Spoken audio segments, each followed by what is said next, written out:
नमस्कार, मैं हूँ पॉलिटिक्स बाबा। आप देख रहे थे कि ईरान ने पहले पाकिस्तान पर हमला किया, मिसाइल से, ड्रोन से अटैक किया और उनके कहीं आतंकवादी जो कैंप थे उनको नष्ट कर दिया। अब उसके बाद में पाकिस्तान का रिएक्शन आता है और पाकिस्तान ने भी जवाबी हमला कर दिया ईरान के ऊपर। पहले ईरान ने किया, अब पाकिस्तान ने कर दिया हमला। पाकिस्तान ने बताया कि पाक ने ईरान के ठिकानों पर कई हवाई फायर किए, हवाई मिसाइलें दागी पाकिस्तान ने। जो ईरान का बलूचिस्तान एरिया ना, एक तो पाकिस्तान में बलूचिस्तान है, एक ईरान में बलूचिस्तान है। तो पाकिस्तान ने उसमें दागे ईरान के बलूचिस्तान एरिया में। उसमें पाकिस्तान ने बताया कि हम बलूचिस्तान में 2 चौकियों पर हमला बोला है जो ईरान की थी, जो अलगाववादी थी, तो उनमें 2 चौकियाँ जो मतलब आतंकवादी मान लो वो भी, तो उन पर पाकिस्तान का कहना है कि उस पर हमने 2 फायर किए, मतलब 2 चौकियों पर है। तो अब ये दोनों देश ही एक्शन मोड में आ गए। ईरान तो पहले से ही एक्शन मोड में था। वो पहले इराक, ईरान, जॉर्डन इनमें वो किया था, मिसाइल फायर की थी और इज़राइल के ऐसे बोला था कि इज़राइल के कई जासूस हैं और इराक, ईरान वो ईरान को तोड़ना चाहते हैं। तो वहाँ पर पहले फायर किया था। फिर बाद में पाकिस्तान के जो कहीं दे वो है, मतलब बलूचिस्तान एरिया, उसमें भी इनकी कहीं-कहीं दिक्कत चल रही है। एक आतंकवादी संगठन है जो बार-बार ईरान को नुकसान पहुँचाता, तो उस पर फायर किया। अब पाकिस्तान भी एक्शन मोड में आ गया। तो विश्व के कई मोर्चे खुल गए हैं युद्ध लड़ने के। पहले यूक्रेन रशिया चल रहा था, वो चल रहा था, फिर इज़राइल और हमास का हो गया, अभी ये हो गया और अफ्रीका महाद्वीप में हुआ सूडान में चल रहा है। और मतलब बढ़ता हुआ दिख रहा है, मतलब विश्व एक-दूसरे के, और मतलब एक युद्ध रुक नहीं रहा कि दूसरा खुलता जा रहा है। रुका एक भी नहीं है। अभी रशिया का कितने 2 साल से ज़्यादा हो गए।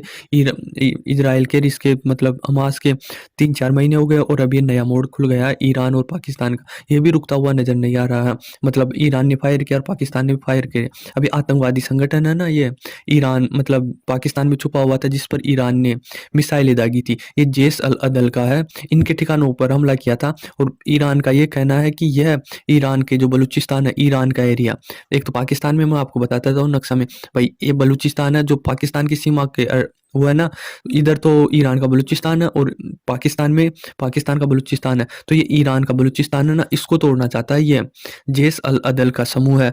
यह इसको तोड़ना चाहता है ईरान के, भाई 2 हिस्से हो जाए, बलूचिस्तान अलग हो जाए, जबकि होने वाला तो पाकिस्तान का भी है, पर ये लगातार इसको तो ईरान का यही कहना है कि हम ये कतई बर्दाश्त नहीं करेंगे, इसलिए इस पर मतलब है अटैक किया था मिसाइलों के, ड्रोन के। इसको नष्ट किया जा सकता है कि ये ईरान पर बार-बार हमले कर रहा है और बार-बार लोगों को भड़का रहा है, ईरान का ये कहना। अब इसको सुरक्षा देने के लिए मतलब ईरान तो इस आतंकवादी संगठन पर हमला किया था, पर अब पाकिस्तान की आर्मी उतर के आ गई इसकी सुरक्षा में, इस आतंकवादी सुरक्षा में। यही हुआ कि ईरान मतलब किसी पे वो तो किया नहीं था, मतलब इस आतंकवादी संगठन पे ही किया था, तो इसकी सुरक्षा करने के लिए पाकिस्तान ने भी ईरान के बलूचिस्तान पर स्ट्राइक बोल दी है। 2 चौकियों के अलगाववादियों को सुरक्षा मतलब हमले बोल रहे हैं लगातार, और ये बोल रहे हैं कि हम पीछे नहीं हटेंगे, हमारी देश की सुरक्षा को लेकर हम कतई बर्दाश्त नहीं करेंगे। तो ये ईरान का बलूचिस्तान है ना, यह मतलब एक बड़ा समूह है और इसको तोड़ना लगातार चाहता पाकिस्तान। भाई ये टूट जाए, ये टूट जाए, ये चाहता ईरान का, और कोई वो नहीं है पाकिस्तान से भाई वो है। पर अब पाकिस्तान और ईरान की काफ़ी ज़्यादा दुश्मनी हो गई है कि ये मतलब जैसे पाकिस्तान तैयार करता है इंडिया के लिए आतंकवादी समूह, उसकी सेना तो लड़ती नहीं है, पर सेना एक समूह बनाती है, उसको ट्रेंड करती है और वह एक देश के पीछे लगा देती है। जैसे भारत के भी कहीं मतलब आतंकवादी समूह है जो लगे हुए हैं सीमा पर, जम्मू कश्मीर में है, तो ईरान के ये लगा हुआ था। इसकी सेना से फंडिंग, ट्रेनिंग, सब हथियार-वथियार ये पाकिस्तान की आर्मी देती है इस आतंकवादी समूह को, और ऐसे बोलती है कि आप ईरान के इस बलूचिस्तान को तोड़ना है और इसको अलग करना है, मतलब ये ईरान के खिलाफ कर दो आप। तो वहाँ के लोगों को माइंड वॉश करते हैं, हथियार देते हैं और अशांति और हमले करवाता है पाकिस्तान का ये समूह।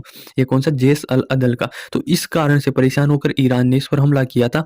मतलब अब पाकिस्तान ईरान को तोड़ रहा है, जबकि ये खुद के घर में जाके नहीं देख रहा। इस पर वो कहावत आती है ना भाई, डूंगर बढ़ते दिख जाते हैं दूर से, पर पैरों में जो आग लगी है वह नहीं दिखता। इसका खुद का पाकिस्तान टूटने वाला है। बलूचिस्तान एक अलग आर्मी बना रखी है, पाकिस्तान की बलूचिस्तान है ना, वो बोल रहे हैं भाई हमें अलग करो, हमें स्वतंत्र होना है।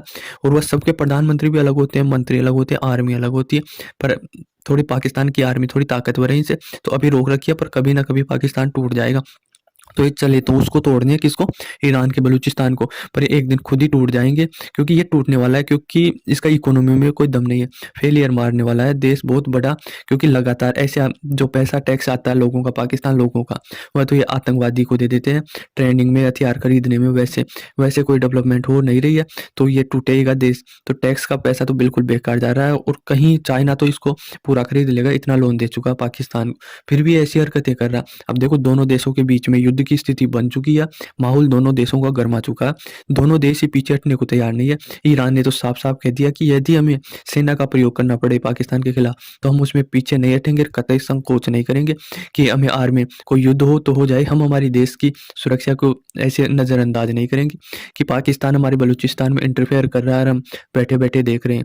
हम जो भी कार्रवाई होगी वो करेंगे। हम देखो पाकिस्तान ने एयर स्ट्राइक किया पर ईरान के कोई फ़र्क पड़ेगा नहीं।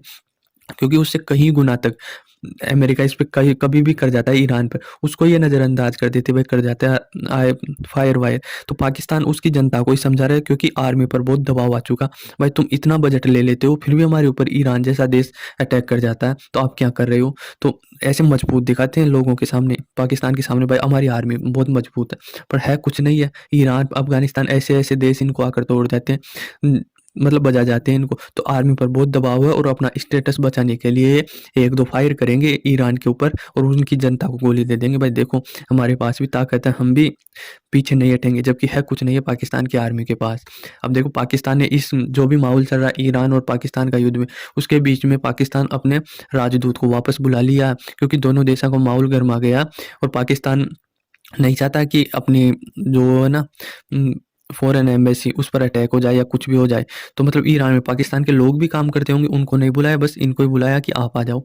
अब ये जो आतंकवादी संगठन है ईरान ने किया था इन पर हमला, जैश अल-अदल का, यह 2012 में ही गठित किया गया था यह आतंकवादी समूह, और इसका मेन काम यही था कि ईरान के जो बलूचिस्तान है, उस एरिया को ईरान से तोड़ना है और ये लगातार हमले कर रहा था इस प्रकार से। अब भी नहीं समझ रही है, मतलब आर्मी, एक तो पाकिस्तान में चुनाव नहीं हो रहे पैसे की कमी के कारण, मतलब पहले ही हो जाते पर अभी भी नहीं हो रहा। वहाँ का जो प्रधानमंत्री है ना, एक चुन के आता है चुनाव, मेन प्रधानमंत्री तो है नहीं, जो चुनाव करवाता है वह प्रधानमंत्री है, तो उसकी आर्मी सुनती नहीं है। तो काफ़ी दबाव है आर्मी के ऊपर। यदि युद्ध हो गया है ना, तो मतलब इतना नीचे चल जाएगा पाकिस्तान।